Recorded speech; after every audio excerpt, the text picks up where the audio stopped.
നമസ്കാരം, news prime മലയാളത്തിലേക്ക് സ്വാഗതം. ഓപ്പറേഷൻ സിന്ദൂറിന്റെ പശ്ചാത്തലത്തിൽ ഇന്ത്യയുടെ അതിശക്തമായ തിരിച്ചടി ഭീകര കേന്ദ്രങ്ങളിലേക്ക് നൽകുമ്പോൾ അതിൻ്റെ സാഹചര്യം കൃത്യമായി രാഷ്ട്രീയ മുതലെടുപ്പിന് ഉപയോഗിച്ച യോഗി ആദിത്യനാഥിനെതിരെ സുപ്രീം കോടതി ചീഫ് ജസ്റ്റിസ് ശക്തമായ വിധിയാണ് പുറപ്പെടുവിച്ചിരിക്കുന്നത്. അതായത് 350ഓളം മദ്രസകളും ഈദ്ഗാഹുകളും തല്ലിത്തകർത്ത ബുൾഡോസർ ഉപയോഗിച്ച് നഷ്ടമുണ്ടാക്കിയ യോഗി സർക്കാരിന് നഷ്ടപരിഹാരം കൊടുത്തേ മതിയാവുകയുള്ളൂ. ന്യൂനപക്ഷങ്ങളോട്, പ്രത്യേകിച്ച് മുസ്ലിങ്ങളോട് കാണിക്കുന്ന ഈ വലിയ രീതിയിലുള്ള ക്രൂരത, ഇത്തരത്തിലുള്ള പൈശാചിക മനോഭാവം, ഇത് ഒരു രീതിയിലും അനുവദിക്കാൻ കഴിയില്ല എന്നുള്ളതാണ് ചീഫ് ജസ്റ്റിസായ BR ഗവായി പറഞ്ഞിരിക്കുന്നത്. അതുകൊണ്ടാണ് ഇപ്പോൾ കേന്ദ്ര സർക്കാരിന് BR ഗവായി ഒരു തലവേദനയായി മാറിക്കഴിഞ്ഞിരിക്കുന്നത്. നേരത്തെ ചീഫ് ജസ്റ്റിസായി 51ാമത്തെ സുപ്രീം കോടതി ചീഫ് ജസ്റ്റിസായിരുന്ന സഞ്ജീവ് ഖന്നയെ കേന്ദ്ര സർക്കാർ നല്ലപോലെ ഭയന്നിരുന്നു. അമിത്ഷാ ഉൾപ്പെടെയുള്ളവർക്ക് അദ്ദേഹം എങ്ങനെയെങ്കിലും ഇറങ്ങിപ്പോയാൽ മതിയെന്നായിരുന്നു.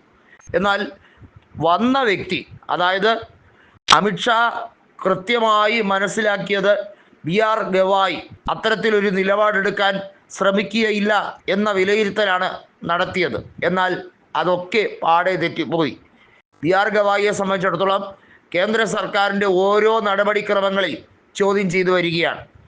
മാത്രമല്ല, നേരത്തെ തന്നെ കുനാൽ വിജയ് ഷായ്ക്കെതിരെ ചീഫ് ജസ്റ്റിസ് പറഞ്ഞ വാക്ക്, ഇയാൾ മാപ്പിന് അർഹനല്ല, ഇയാൾ സ്വയം പരിശോധിക്കട്ടെ, ഇയാൾ പറഞ്ഞത് എന്ത് രീതിയിലുള്ള ന്യായവാദമാണ് എന്നുള്ളത്.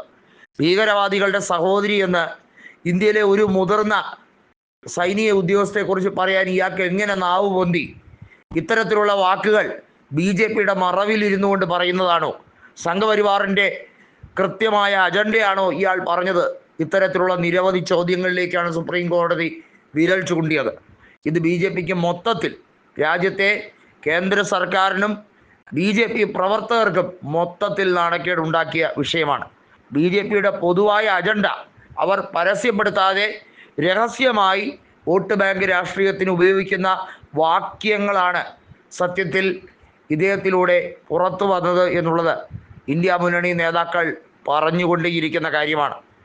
ഉത്തർപ്രദേശിൽ സമാജ്വാദി പാർട്ടി അതിശക്തമായി എതിർക്കുകയും സമാജ്വാദി പാർട്ടിയുടെ നേതാവ് കൂടിയായിട്ടുള്ള അഡ്വക്കേറ്റ് കപിൽ സിബൽ സുപ്രീം കോടതിയിൽ ഹർജി സമർപ്പിക്കുകയും സാമ്പത്തിക നഷ്ടം, ഈദ്ഗാഹുകളും പള്ളികളും പൊളിക്കാൻ ധൈര്യം കാണിച്ച ഈ സർക്കാരിനെതിരെ നടപടിയെടുക്കണമെന്ന ആവശ്യം അംഗീകരിച്ചു കൊണ്ട് വരുമ്പോൾ മുഴുവൻ മതേതരവാദികളുടെയും കയ്യടി ലഭിക്കുകയാണ്. ഇന്ത്യ ആരുടെയും തറവാട് സ്വത്തൊന്നുമല്ല. ഇന്ത്യ ഇന്ത്യക്കാരുടേതാണ്, 140 കോടി ജനങ്ങളുടേതാണ്. അവിടെ ഹിന്ദുത്വ രാഷ്ട്രീയം കളിച്ച് നടക്കുന്നവർക്ക് പറഞ്ഞിട്ടുള്ളതല്ല എന്നുള്ളത് വീണ്ടും വീണ്ടും സുപ്രീം കോടതി പറയുകയാണ്. സുപ്രീം കോടതിക്ക് രാഷ്ട്രീയമില്ല, ജാതിയില്ല, മതമില്ല. അതൊക്കെ ഉള്ളത് കേന്ദ്ര സർക്കാരിനാണ്. കേന്ദ്ര സർക്കാരിൻ്റെ സ്വാർത്ഥ താല്പര്യങ്ങൾ ഇങ്ങോട്ടേക്ക് അടിച്ചേൽപ്പിക്കാൻ സുപ്രീം കോടതിക്കെതിരെ നടപടി സ്വീകരിക്കണമെന്ന് പറഞ്ഞുകൊണ്ട് പാർലമെൻറ്റിനാണ് സർവാധികാരമെന്ന് പറഞ്ഞ ഉപരാഷ്ട്രപതി ഇപ്പോൾ വാലിൽ ചുരുട്ടി മാളത്തിലിരിക്കുകയാണ്. ചുരുക്കി പറഞ്ഞാൽ നാഷണൽ ഹീറോ ആയി മാറിക്കഴിഞ്ഞിരിക്കുന്നു BR ഗവായി.